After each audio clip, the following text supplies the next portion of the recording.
شریف وایي هر چیرې چې ځم یا چاته زنګ وهم فکر کوي پیسې ترې غواړم. د پاکستان صدر اعظم شهباز شریف وایي هیواد یې په پورونو کې ډوب شوی او داسې یو حالت پرې راغلی دی چې ټول ترې په تیښته دي. ګرانو کتونکو تازه دقیق او پر وخت خبرونو لپاره چینل سبسکرایب کړئ. نوموړي په اسلام آباد کې یوې غونډې ته وویل نن سبا چې کوم دوست هیواد ته ځو وایي چې مرستې غوښتلو ته راغلی دی، که چاته تلیفون کوو داسې فکر کوي چې مرسته ترې غواړو.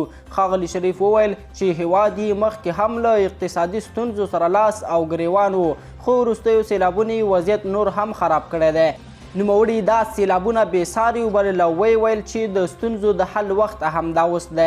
هغه همدغه راز د پاکستان په تیرو حکومتونو باندې هم انتقاد وکړ چې په خبره یې د آینده لپاره یې کومه طرحه نه لرله او اوس چې ژمی روان دی هیواد یې د سون توکو له کموالي سره مخامخ دی. ښاغلي شریف د پاکستاني وکیلانو یوې غونډې ته وویل هغو هیوادونو چې له پاکستان سره رقابت درلود پرمختګ کړی خو پاکستان د پورونو د ترلاسه کولو هڅې کوي. راپورونه وایي چې د پاکستان د پوځ مشر جنرال جاوید قمر باجوا له نړیوال وجهي صندوق څخه د بیړني پور ترلاسه کولو لپاره د امریکا له متحدو ایالاتونو څخه مرسته غوښتې ده.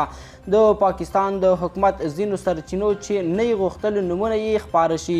امریکا غږ ته ویلي چې ښاغلي باجوا د امریکا د بهرنیو چارو وزارت له مرستیال ونډي شرمن سره خبرې کړي او په دې اړه یې له هغه څخه د مرستې غوښتنه کړې وه.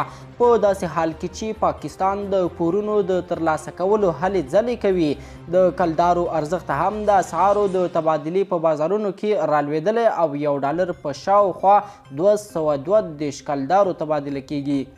ګرانو کتونکو تازه دقیق او پر وخت خبرونو لپاره چینل سبسکرایب کړئ.